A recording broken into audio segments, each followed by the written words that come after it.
Hi friends, आज मैं फिर से लेके आया हूँ आपके लिए काफ़ी ज़्यादा प्रेरणादायक कहानी। इसे आप ज़रूर पढ़िएगा और ज़रूर सुनने का कोशिश कीजिएगा, क्योंकि ये आपके जीवन में एक बहुत बड़ा बदलाव लेकर आएगा। तो चलिए बिना वक्त गवाए कहानी को शुरू करते हैं। शीर्षक का नाम है जीवन में सफल ऐसे बने। गर्मी की छुट्टियों में दादाजी के पास घूमने आया बालक उछलते कूदते दादाजी के पास पहुंचा और बड़े गर्व से बोला कि दादाजी, जब मैं बड़ा हो जाऊंगा तब मैं एक सफल आदमी बनूंगा। क्या आप सफल होने के कुछ उपाय बता सकते हैं? दादाजी ने हाँ में सर हिला दिया और बिना कुछ कहे लड़के का हाथ पकड़ा और उसे करीब की पौधाशाला ले गया। वहां जाकर दादाजी ने दो छोटे छोटे पौधे खरीदे और घर वापस आ गए। वापस कर उन्होंने एक पौधा घर के बाहर लगा दिया और दूसरा पौधा गमले में लगाकर घर के अंदर रख दिया। अब आपको क्या लगता है कि इन दोनों पौधों में से भविष्य में कौन पौधा अधिक सफल होगा?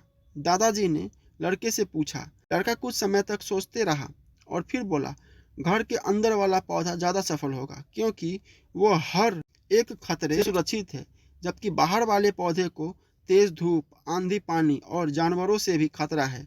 दादाजी बोले, चलो देखते हैं आगे क्या होता है। और वह अखबार उठाकर पढ़ने लगे। दादाजी दोनों पौधों पर ज्यादा ध्यान देते रहे। समय बीतता गया। 3-4 साल बाद जब एक बार फिर वह लड़का अपने माता पिता के साथ गांव घूमने आया, तब अपने दादाजी को देखा तो देखते ही बोला, दादाजी, पिछली बार मैंने आपसे सफल होने के कुछ उपाय मांगे थे, पर आपने तो कुछ भी नहीं बताया था, पर इस बार आपको कुछ बताना ही होगा। दादाजी मुस्कुराए और लड़के को उस जगह ले गए जहां उन्होंने गमले में पौधा लगाया था। अब वह पौधा एक पेड़ में बदल चुका था। लड़का बोला, देखा दादाजी, मैंने कहा था ना कि ये वाला पौधा ज्यादा सफल होगा। दादाजी ने बोला कि अरे पहले बाहर वाले पौधे का हाल तो देखो।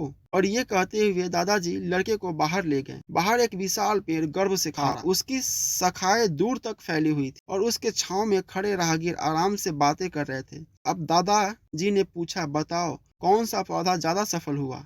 लड़का कुछ शर्माते हुए बोला, बाहर वाला। लेकिन ये कैसे संभव है? बाहर तो उसे न जाने कितने खतरों का सामना करना पड़ा होगा। दादाजी मुस्कुराए और बोले, हाँ, बाहर वाले पौधे को बहुत सी चीजों से सामना करना पड़ा, लेकिन समस्या का सामना करने से अपने फायदे भी तो हैं। बाहर वाले पौधे के पास आजादी थी कि वह अपनी जड़ें जितनी चाहे उतनी फैला ले, अपनी शाखाओं से आसमान को छू ले। और तुम जिस आंधी तूफान से इस पेड़ के लिए मुसीबत समझते थे, उसी आंधी तूफान ने ही इस पेड़ की जड़ों को इतना मजबूत बना दिया है कि आज एक छोटा सा आंधी तूफान इस पेड़ का कुछ भी नहीं बिगाड़ सकता। बेटे, अब जो मैं तुम्हें बताने वाला हूँ, उसे अगर तुमने अपने अंदर बैठा लिया तो तुम जिंदगी में जो कुछ भी करोगे उसमें सफल हो जाओगे। उन्होंने बोला कि अगर तुमने जीवन भर सिर्फ अच्छी विकल्पों को ही चुनते रहोगे तो तुम कभी भी उतने सफल नहीं हो पाओगे जितनी तुम्हारी क्षमता है। लेकिन अगर तुम तमाम खतरों के बावजूद इस दुनिया का सामना करने के लिए तैयार हो,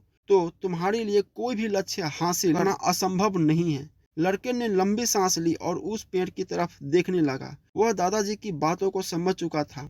आज उसे सफलता का एक बहुत बड़ा सबक मिल चुका था कि जीवन में हम जिन रुकावटों को हम जितना बड़ा शत्रु समझते हैं, वही हमें मजबूत और जीवन में बहुत ज्यादा सफल बनाती है। तो फ्रेंड्स, कैसा लगा स्टोरी प्लीज कमेंट करके बताइए और हमारे चैनल को सब्सक्राइब जरूर कर दीजिए। मिलते हैं अगले स्टोरी में।